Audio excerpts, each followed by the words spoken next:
Welcome to Talmudic Treasures. Today we're learning Gittin, page 7, which discusses the power of giving charity, giving tzedakah. Now certainly the Talmud here tells us that if a person is blessed with an abundant amount of wealth, a person should share a little bit of that with others, or a person should certainly give charity.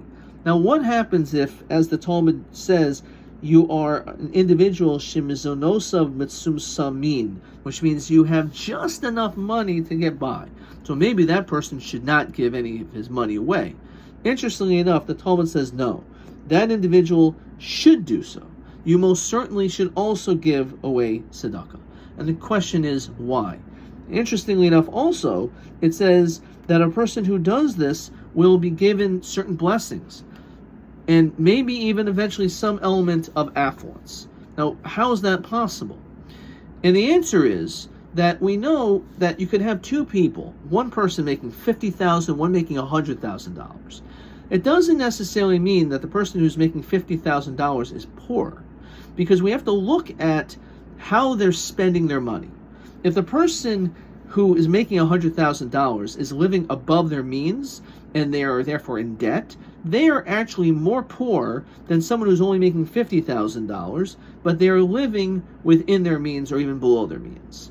And this is teaching us an important concept, that very often the reason why a person spends their money is they lose a sense of the value of money, and therefore they end up just spending it recklessly, which is one of the concerns of, for example, having a credit card, because a person is not thinking consciously about what they're doing. They're just buying things without realizing that they're spending above and beyond what they're able to.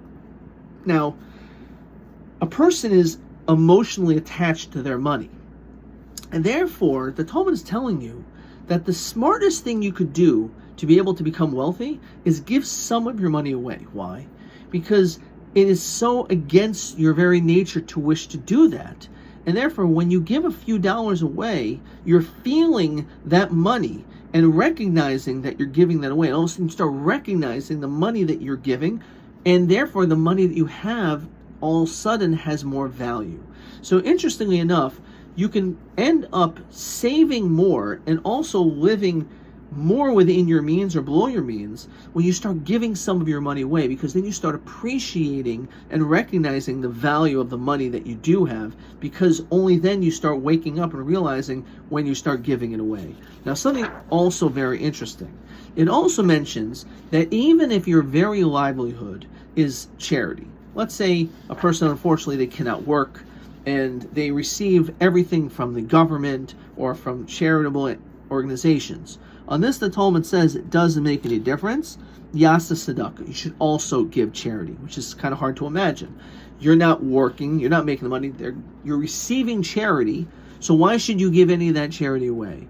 And one of the reasons is, as we just said, is that even if you're collecting charity, the reality is that when you start giving some of that away, it says that you're not going to end up seeing any signs of poverty. Because again, you're going to be more likely to be able to be more careful with the money that you have. But I believe there's another reason, and that is we should not be living selfish, narcissistic lives. The whole reason built into our creation is to get married, to have children, is for us to think beyond ourselves and not to only take care of who we are. Unfortunately, I believe in this generation, where we see a great amount of people not wanting to get married and a tremendous downturn in people having children, is connected to narcissism, is that people only are thinking about themselves and not about giving to another, which is a very sad existence, which they may not feel in their 20s and 30s, but more than likely in their older years, when they're lonely, they most certainly will feel it. But the idea is that a person should always feel as they have the ability to give. So even if you're collecting charity, you still want to be able to have that opportunity to be able to be someone that gives. And if a person does that, because that's really within the nature of a human being, then that's what a person should do, even one who collects charity.